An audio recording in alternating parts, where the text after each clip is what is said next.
One really excellent function about Google Classroom is that it allows you to pass out files very easily and efficiently to your students. So one aspect of this that I just wanted to show you is Google Classroom can be a great thing if you're trying to pass out, say, for instance, a student tracker that every kid will have, or a file that every kid should have in their student portfolio. And for instance, maybe you want to give them this assignment, but you don't necessarily want them to be able to edit it or input it. So the way you can kind of work around doing this is you just make it as an assignment in Google Classroom, like I showed you. So we'll go ahead and click Assignment. And then we will call this one Student Tracker, Student Reading Tracker actually.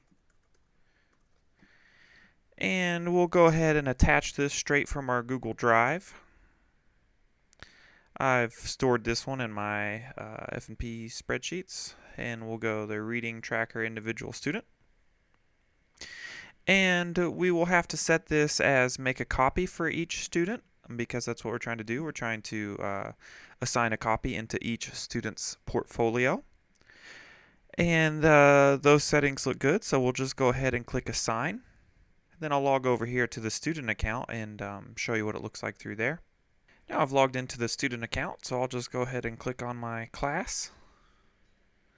And I'll see now I have a student reading tracker here, so I'll go ahead and click this.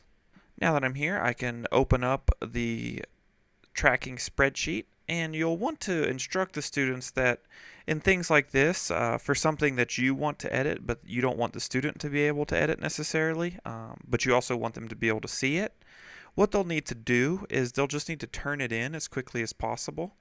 So I'll go ahead and show you what the spreadsheet looks like. So we have our reading spreadsheet here that can live with the student forever.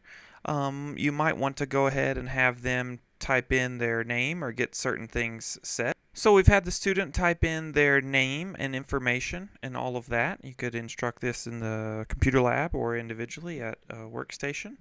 Once they have that, you'll tell them to turn this in as quickly as possible. And they'll just click turn in. And now you can log back in from the teacher side, and if you want to open up their file for editing, you can do it one of two ways. Like I recommended in the Google Drive, the student portfolio tutorial, if you have your students save all of their files in their portfolio, then you'll access it by going in that way, and I'll link this in the video.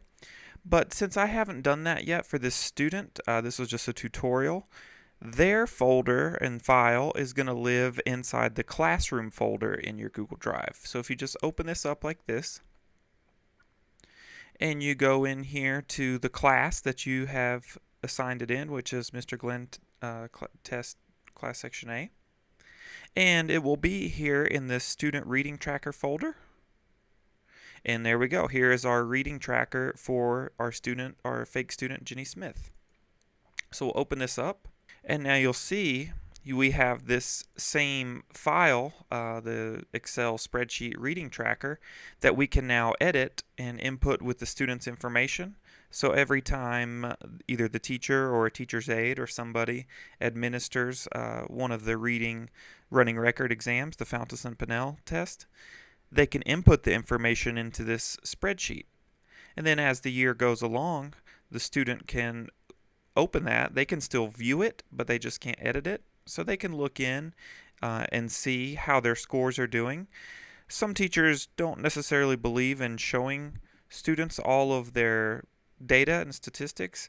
It's kind of up to you. I think that a little transparency goes a long ways, especially if you're talking about showing these to the parents and the student as well. They can see where they're struggling, and I think if they know what they're struggling at, then they at least are able to form a plan of action for how they can get better. But it's, like I said, it's totally up to you. This is just one way that you can use Google Classroom to easily distribute files. If you have any questions on this, please leave them in the comments section.